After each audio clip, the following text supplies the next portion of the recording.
Okay, welcome back. This is 1530, Math 1530 College Algebra, working with rational functions and their graphs. Okay, first issue is the issue of domain. And basically, what are we dealing with? It's a ratio of polynomials. Okay? So you're going to have some p of x up top and some q of x down in the below zone there, and the domain will be the set of all real numbers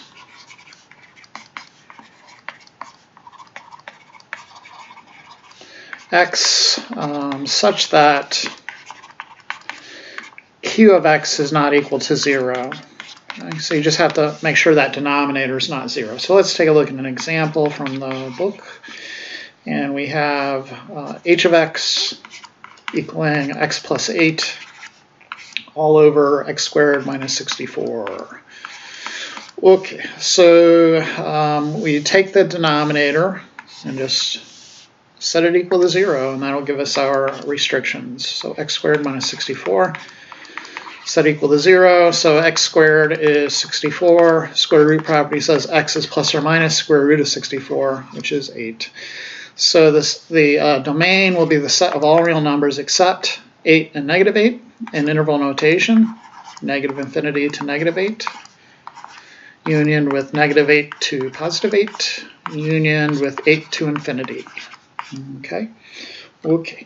Some notation we're going to need for dealing with asymptotes and just the general shape of the graph, I guess you could say, is this stuff called arrow notation. I guess, getting more to the point, we're interested in what happens to the y values as the x values go somewhere. Okay? And so we'll need to have this notation. Okay, so the first kind of thing is what happens to the y values as x goes to a from the right. Okay, so what does that mean? That means we're kind of looking at the graph. So let's say we have a right here. What happens to the y values as we approach this value of a? So sometimes the y values may just be going up and up and up, or what have you. Okay, and in particular, we're approaching not from the left, so that picture is a bit misleading. We're interested in what happens as we approach from the right. Okay, so that plus means positive infinity, basically. So I want to know what happens to the y values as the x values come into a from the right. So on the other hand, if you're thinking x going to a from the left, you're going to put a negative in the exponent there. And so maybe our picture will look like this. And we're interested in what happens to the y values as x comes into a from now the negative side. So as x goes to a from that direction. We'll also be concerned with end behavior. So we'll want to know what happens to the graph as x goes to infinity. Okay, so maybe we have what we'll see as a horizontal asymptote later. And then our graph maybe is doing something like this. So as x goes to infinity, our graph is approaching this what we call horizontal asymptote. Okay? So we're thinking what happens as we go really, really far in that direction.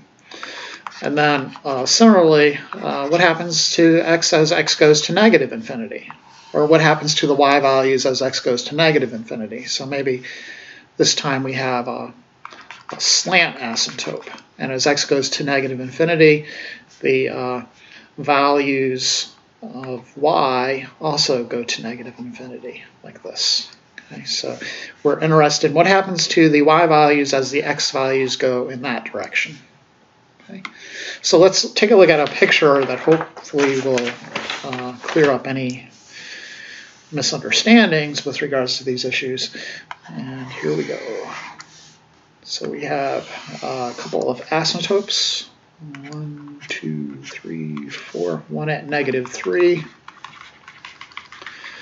and then an asymptote at 1,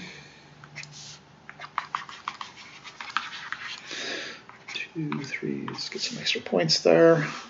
This graph is going through this point here, and also this point here. And so it looks like this in the middle. And at the ends, it's kind of going like this. And over here, it's kind of going like this. Okay. Okay, so they'll have questions for you. They'll want to know what happens to the y values as x goes to -3 from the left. And you'll say, what happens to the y value, or the f of x goes where? Okay, so as x goes to -3 from the left, f of x, the y values go where? Okay, so where is -3? -3 is 1, 2, this is -3 right here. I'm coming in from the left direction, and I want to know what happens to the corresponding y values. Okay, so you could think of yourself as a little bug traveling on the graph, and as x is going to -3, the bug is going, its y values are going really, really big, right? It's going -1, 2, 3, 4, -10, -100, -1,000. So it seems like it's just getting really, really, really big negative. And we don't know exactly where it's going, but we'll just say -infinity. It's going down, down, down. Okay?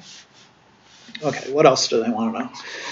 What's happening to the y values as x goes to -3 from the other direction, from the right? Okay? In that case, f of x goes where? Okay, so let's take a look at that. So as I come in from this direction now, in the red, if you imagine yourself as a little bug on the graph, your y values for all of these xy coordinates are getting really, really, really, really, really big. So this time we're going to say f of x goes to +infinity. Let me put that in white. Okay. Then, you know, the end behavior. So as x goes to -infinity, f of x goes where? So this time, I'll put it in maybe in blue. I'm going in this direction forever and ever and ever. And imagine yourself as a little bug on the graph. And your y values for those coordinates will be getting really, really small, close to 0, right? The y values are going like from way back here, maybe -3, -2, -1. -1/2, -1/10, -1/1,000,000th. So they're getting really, really close to 0 from the negative side. 0. As x goes to +infinity, maybe we'll put this in, I don't know, I'm running out of colors. I'll put it in red. Okay. As x goes to +infinity in this direction then, so as x goes to +infinity, it seems the y values go where? So again, imagine yourself, you're a little bug, you're on the graph, I'll put it in red. The y values of these coordinates are all like, 3, 2, 1, maybe 1/2, 1/4, 1/10, 1/100th, 1/1000th. You know, it's getting lower and lower and lower. In other words, it's going to 0 again. Okay. Okay. So it's what happens to the y values as the x values go to someplace. Okay, this becomes very, very important. Those vertical lines, we want to zoom in on those because those are going to be useful when we go to graphing. So note the dashed lines at -3. So the vertical dashed lines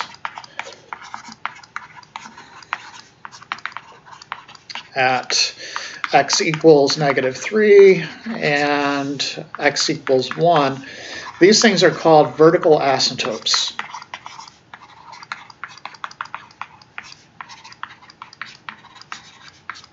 Okay. And the graph is not allowed to go through those. So we want to be able to identify those, and where do those happen? So section 3, finding the vertical asymptotes.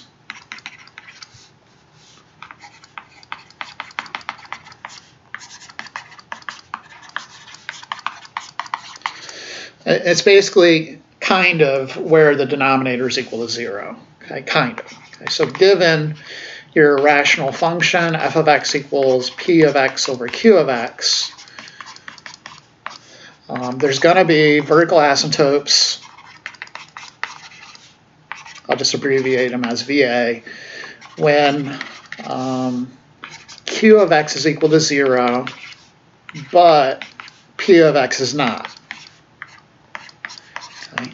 When they're both equal to 0, you have a different phenomena, and that phenomena is going to be a hole. Okay, there'll be literally a hole in the graph. Okay. So let's look at an example to make this clear. So for example, f of x equals x over x squared minus 9. Okay, so there's really two things to look at, right? There's the numerator, this p of x, which is equal to x, and you need to find where that's 0. That's equal to 0 when x is 0. And then secondly, there's the denominator, x squared minus 9 equals 0. And that'll be 0 when x is plus or minus 3. Okay, and I just need to make sure, that it's not simultaneously 0 in the top and the bottom. So the result from step 1 and the result from step 2 can't be the same. And in this case, they're not. So hence, we have vertical asymptotes at x equals -3 and x equals 3. Okay. So an example where you have that other phenomena happening would be something like this guy. F of x equals x plus 3 all over x squared minus 9. Okay. So in this case, we set, the numerator, p of x is x plus 3, set that equal to 0. And we have x is -3. And then we set the denominator equal to 0. The denominator q of x is x squared minus 9. Setting that equal to 0, you get x is -3 or x is +3. And there's the issue, right? You have a 0 in the numerator and denominator, and that means there won't be a vertical asymptote at that place. Instead, you're going to have a hole.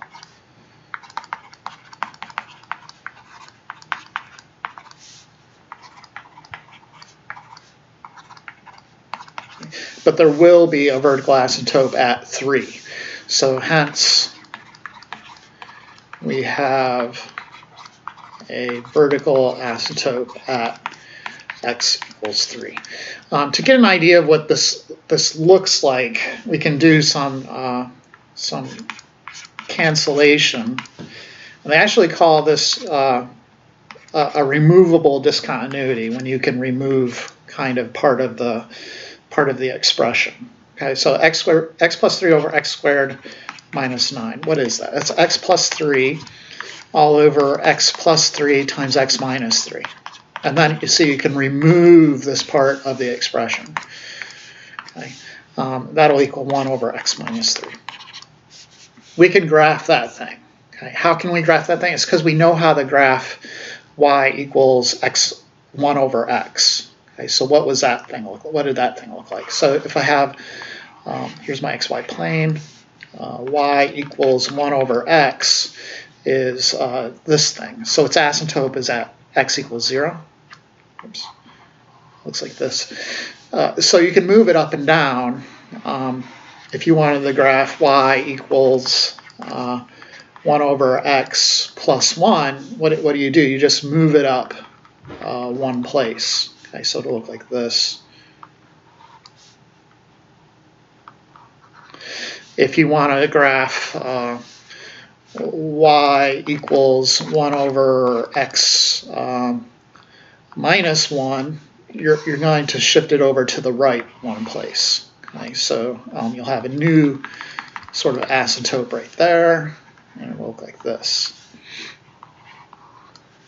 Okay, there's a horizontal asymptote on the 1 over x. You don't see it, but it's sitting right on the x-axis. So when I shift it up, that horizontal asymptote will move up. Likewise, if you shifted it down, y equals 1 over x minus 1, if you shifted it down, you would see that horizontal asymptote at y equals -1, and your graph would look like this.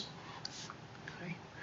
So you're just basically using transformations to get the graph. So ultimately then we could go ahead and graph this guy. So what does that look like? That means there's a asymptote vertical at 3. 2, 3. Okay. And it's just y equals 1 over x shifted over to that place. Sort of. And the sort of part is because there's that hole at -3. Okay, that's what we have to be worried about. So what does that look like? It literally looks like a hole. You just put a hole there and keep on trucking. Okay, so there it is. That's what the holes look like. Otherwise, it's just business as usual, you know. Okay. So these horizontal asymptotes, then we need to talk about those. How do I find them? Where are they? Let's get there.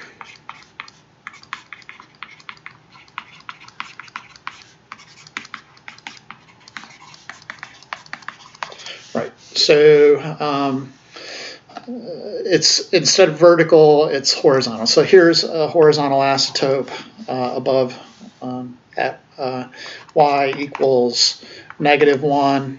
In the original graph, y equals 1 over x, you have a horizontal asymptote at y equals 0. And 1 over x plus 1, on this third graph, you have a horizontal asymptote at y equals 1. For y equals 1 over x minus 1, you don't see it, but there is a horizontal asymptote at y equals 0. And likewise for this big graph, y equals 1 over x minus 3, there's a horizontal asymptote at y equals 0 again. Okay, you don't see it, but there it is. Okay, so how do I find these things given just the equation? It'll come down to the degree of the numerator and denominator.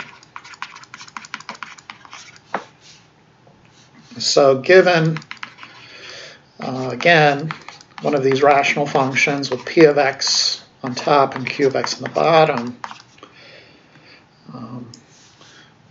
firstly, if the degree, and I'm going to abbreviate this, I'll just write degree of the numerator is less than the degree of the denominator, degree of q of x, then the asymptote, horizontal asymptote is y equals 0. Okay, so we want to look at an example.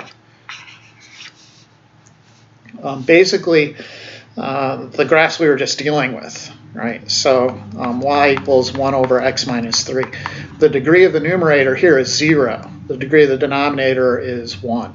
Okay, so that would be an example where the horizontal asymptote is y equals 0. Another example, y equals, let's say, 9x all over 3x squared plus 1. Okay. The degree in the numerator is 1, because on the exponent x, there's on the exponent of x, there's a 1. The degree of the denominator is 2, so therefore there is a horizontal asymptote at y equals 0. Okay, the second case is when the degrees are the same. So if the degree of the numerator equals the degree of the denominator, then the horizontal asymptote will be the ratio of the leading coefficients.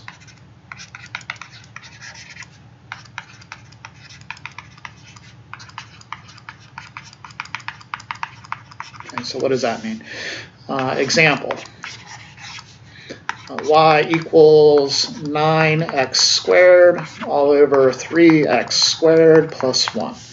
You just take the, well, first off, the degree of the numerator is 2, the degree of the denominator is 2.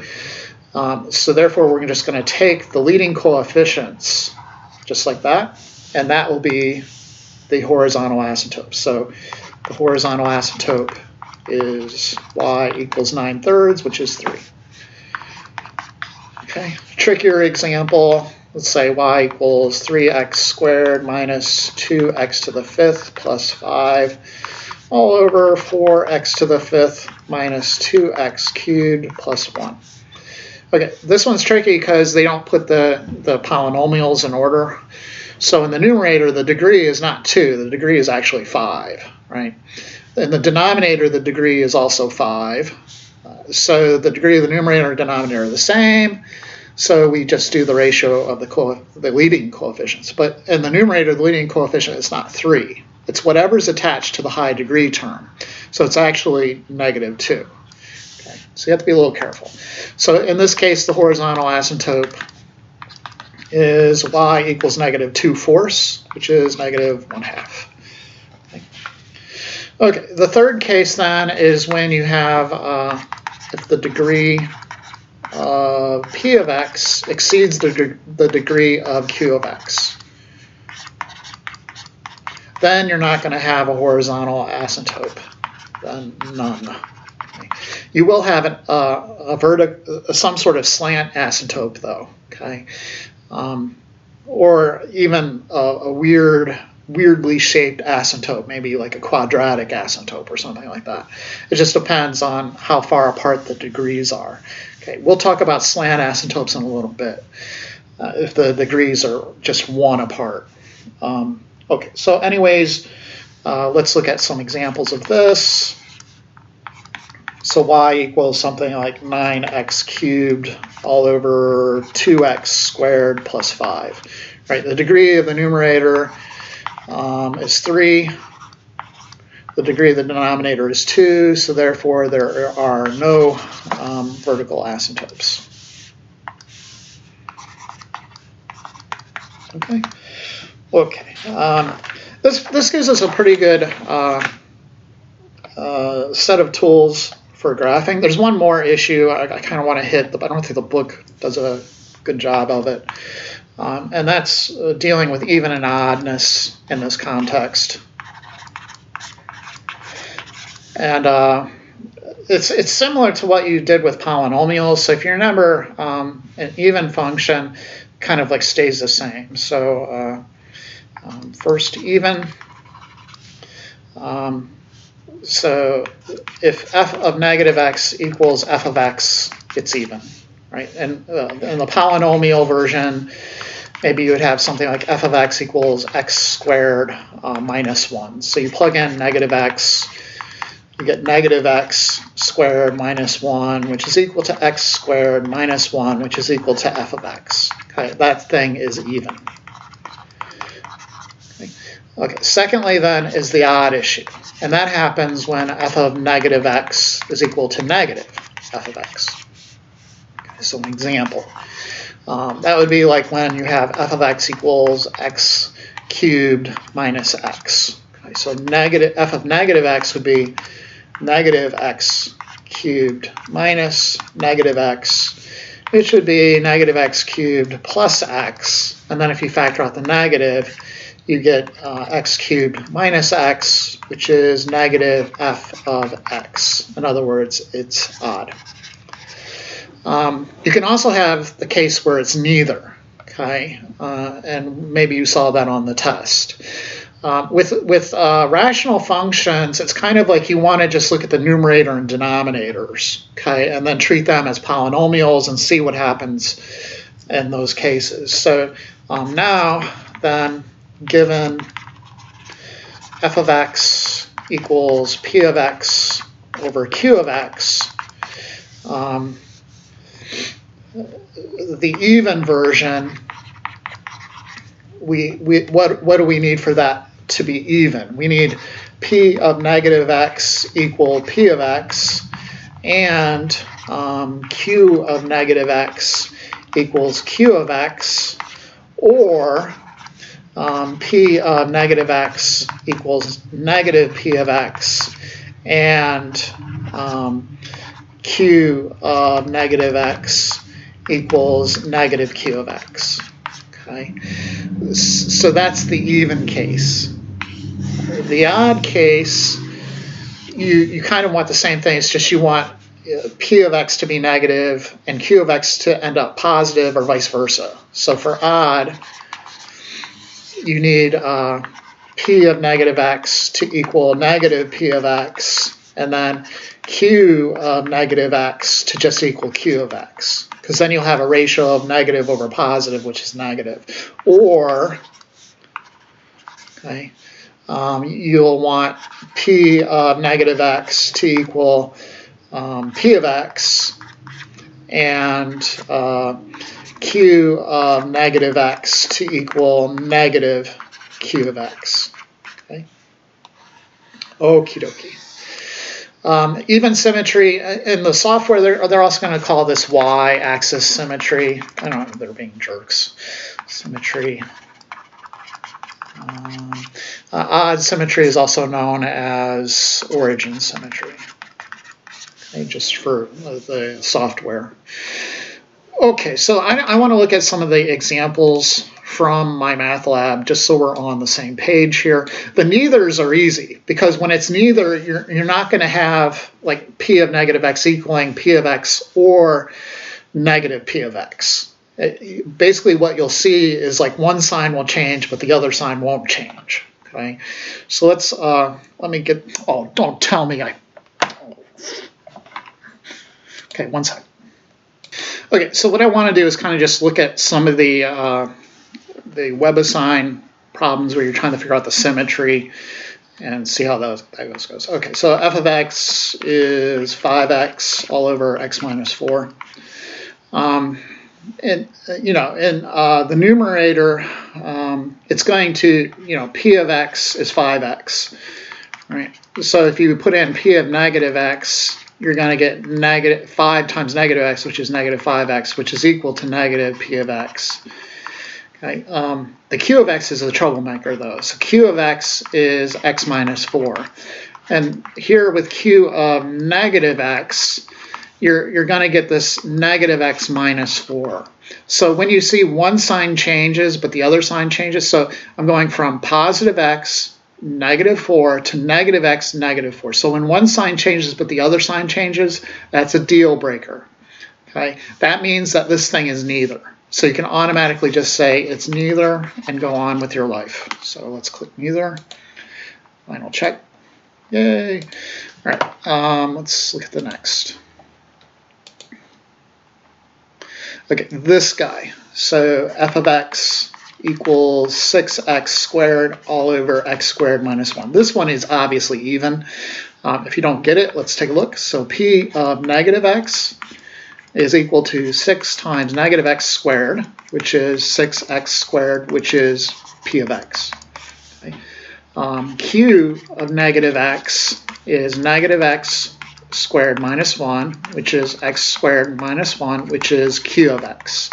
Okay, so we have that first case, p of negative x is equal to p of x, and q of negative x is equal to q of x. Okay, so this guy is even. In other words, it has the y-axis symmetry.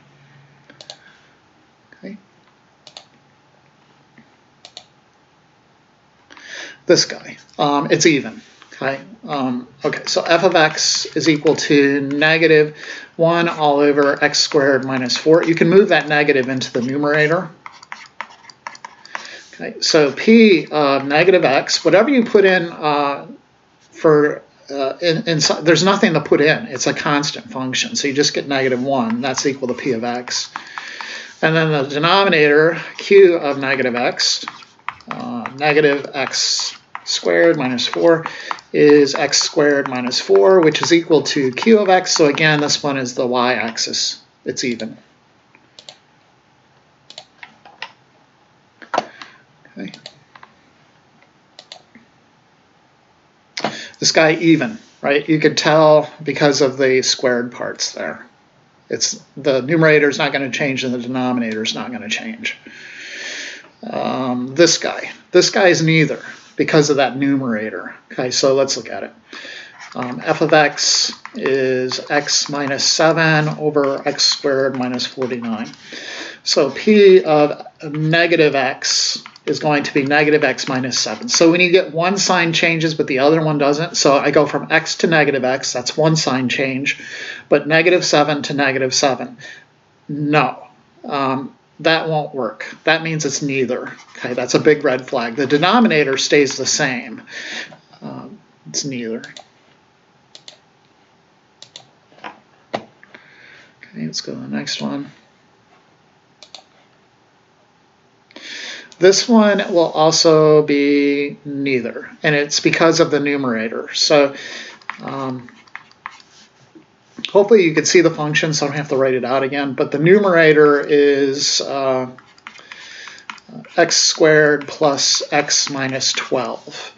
And that thing right there is neither. So when you put in p of negative x, you're going to get negative x squared minus x minus 12. So you'll get one sign change, but the other one won't, right? Or something like that. So you get x squared minus x minus 12. So I have the x squared stay the same, and then I have the x goes to negative x, and that's the trouble. Okay, you can't have that, so it's neither right off the bat. The bottom stays the same. It's good, but this one, neither.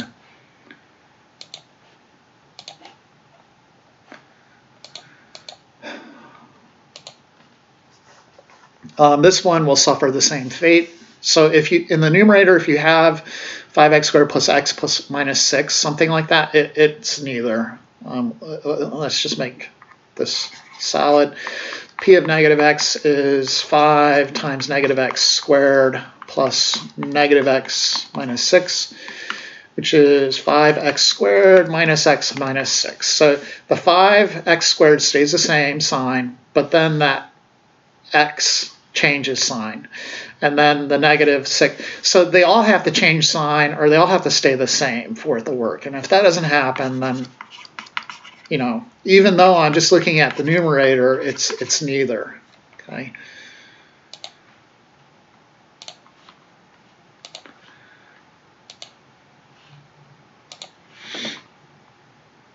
This guy looks like it's going to be odd. Okay. Because the numerator is staying the same, but the denominator is changing. So let's look at it. F of x is x squared minus 49 all over x. So p of negative x will be negative x squared minus 49, which will be x squared minus 49, which is the same as p of x. Q of negative x is negative x, which will equal negative q of x, right? So that changes, and that's the odd version. If we scroll back up and look over here, shoot, stupid controls, freaking. All right.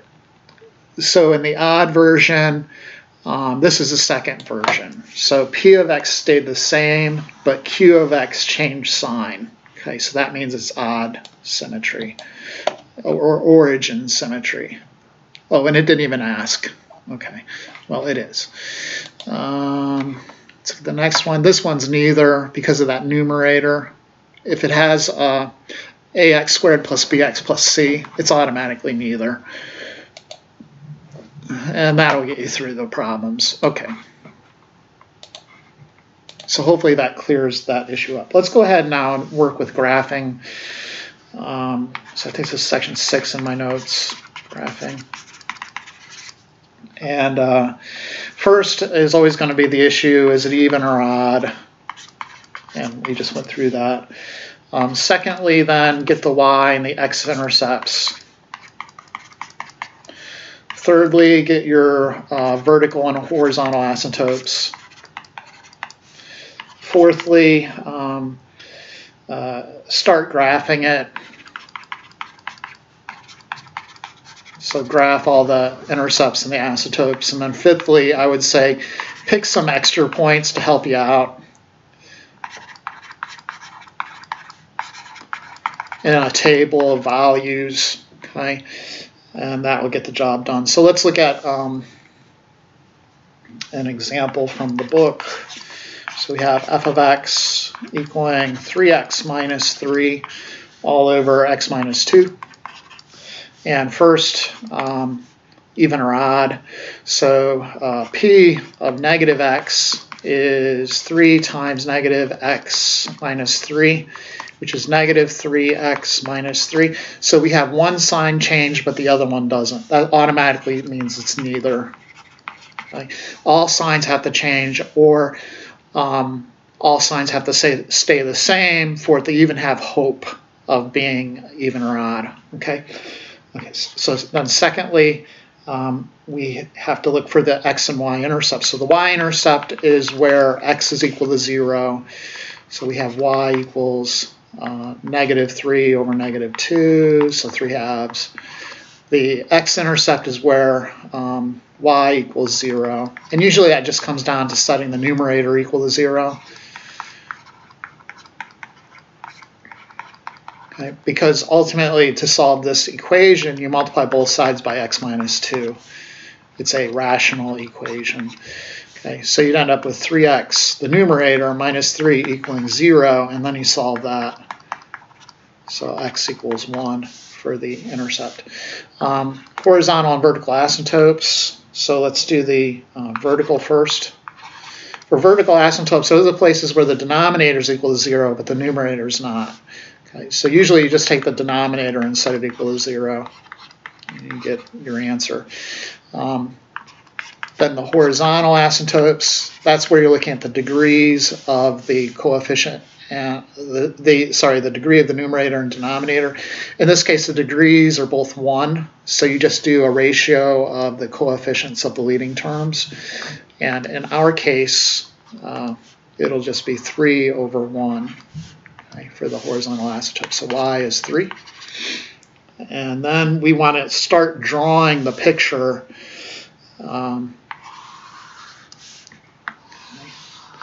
So we have that horizontal asymptote at 3. 1, 2, 3. We have a vertical asymptote at 2. 2. We have a y-intercept at 3/2, so 1.5 is right there. X-intercept at 1. Okay. And then you're just going to get some extra points to help you along. So usually I pick like a point far out in the negative direction, 1, 2, 3, 4 maybe. So like -4. And then pick a point getting close to the asymptote, like 1.5. And then pick a point on the other side of the asymptote, like 2.5. And then pick a point going farther away. So 1, 2, 3, 4, 5, 6 maybe. Okay. If you have a graphing calculator, this is usually pretty easy. What you do is store your function in your y equals menu. So that's what I'm doing right now. I'm storing 3x minus 3 divided by x minus 2. Push enter and store it in there. And then I go to my home screen where I do my calculations. And usually, depends on what kind of calculator you have, you could type in like y1 of -4, and it'll automatically sort of pump out the corresponding y value. Actually, in this case, it's 2.5. Okay. You may have to go to your var menu to get y1 and then have it work out like that. You can also do like a table and have it work like that. Okay, but there are shortcuts on the calculator. 1.5 is going to give me -3. 2.5 is going to give me 9. And then 6 is going to give me 3.75. Okay. So you can add those points to your graph. -1, 2, 3, 4. 2.5 is right here. 1.5, -3. 2, 3 is right here. So on this side, it's going to have this kind of behavior. And then on the other side, at 2.5, I have 9. 1, 2, 3, 4, 5, 6, 7, 8, 9, way up there. So 2.5, I have 9. And then at 6, 1, 2, 3, 4, 5, 6, it's at 3.75. So in here somewhere. So it's probably going to kind of do this. Okay. So that's kind of how you want to approach this. The other issue we need to get out of the way, the last sort of issue is the idea of a slant asymptote. So when the degree of the numerator exceeds the degree of the denominator by 1, you won't have a vertical asymptote, but you will have a slant asymptote. Okay, so we want to look at that phenomena. And in order to get the slant asymptote, you have to do long division.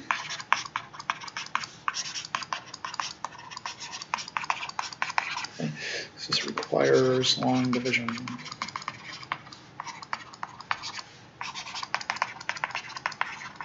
Okay, so an example, and you don't always have to do long division. And if you're clever, you can do synthetic sometimes, but in this one you don't need even synthetic division. So you can simplify it as x squared over x, just the reverse of finding a common denominator. So you can split it over the common denominator, plus 4 over x, and then simplify. X squared over x same as x, plus 4 over x. The slant asymptote is the non-fraction part. So it's this right here, the x. When you go to my math lab, you have to write that as an equation. So the slant asymptote, you won't just put x.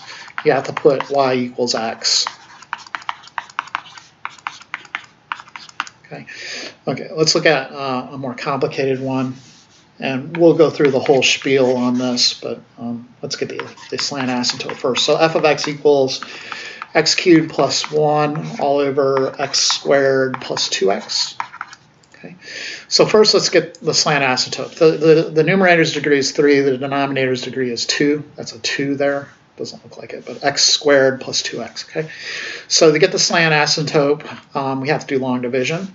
And I'm going to use some placeholders. So x cubed plus 0, x squared plus 0x plus 1 divided by, what do we have, x squared plus 2x plus 0. Okay, here we go. So I'm going, what times x squared is x cubed? So that would be x. So that x cubed plus 2x squared plus 0. And then I subtract. So x cubed minus x cubed, 0. 0x squared minus 2x squared is minus 2x squared. Then I have 0x minus 0x is just 0x. Bring down the next term. What times x squared is negative 2x squared, so minus 2. And that's really all you need. You don't need the remainder part. We'll go ahead and get it anyways, but the slant asymptote will be at x minus 2, y equals x minus 2. Let's go ahead and complete the problem now. So negative 2 times x squared is negative 2x squared, and then negative 2 times 2x is minus 4x.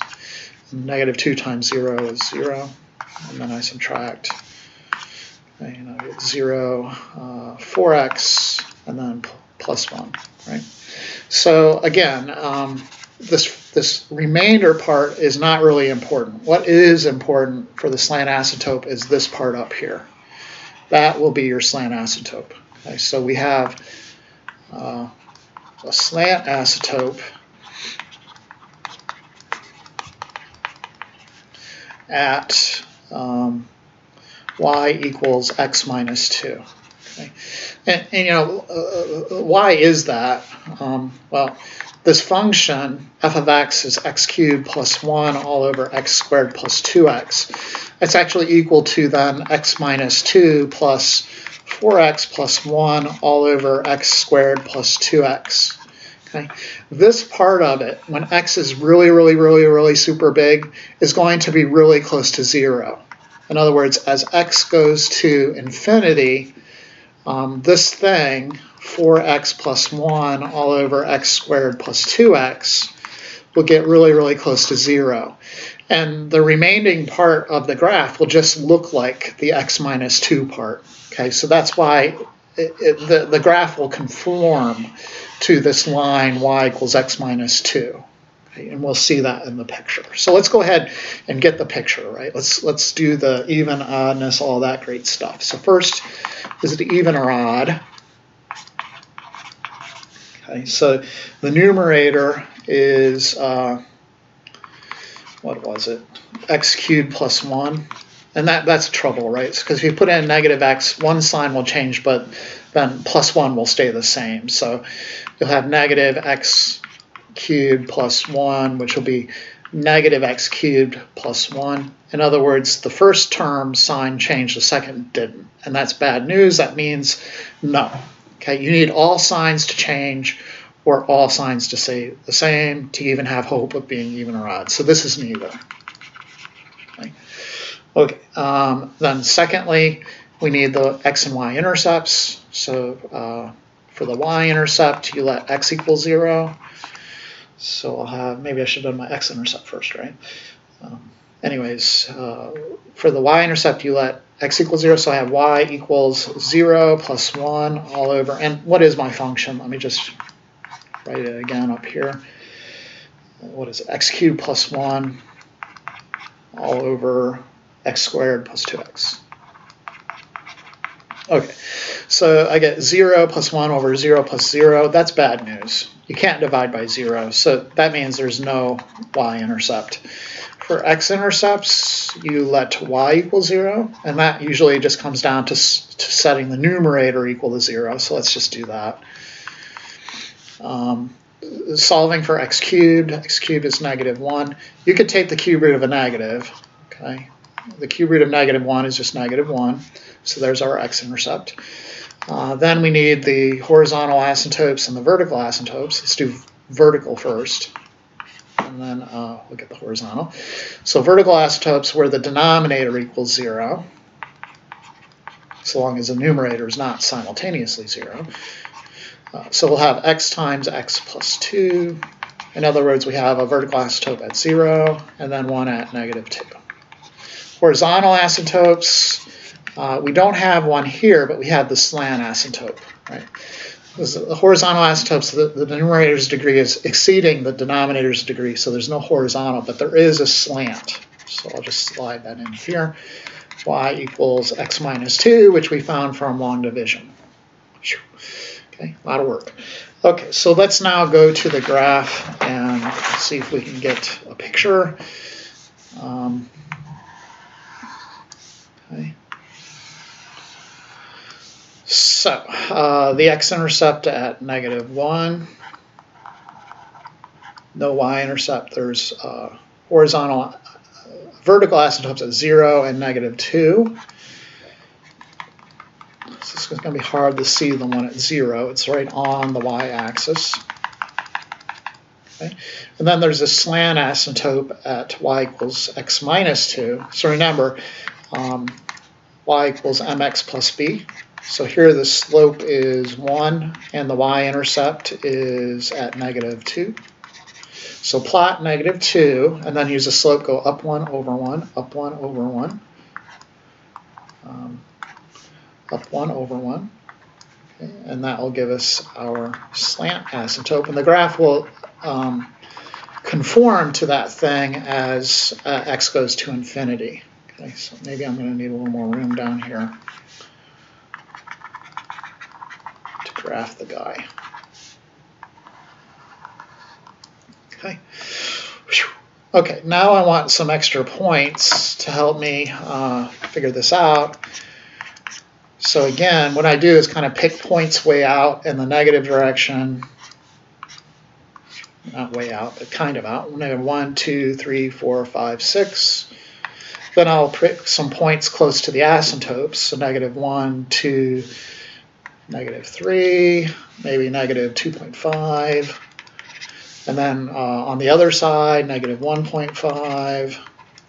And then I already have an intersection point there at negative 1, 0. Then getting close to the asymptote at y equals, or sorry, x equals 0.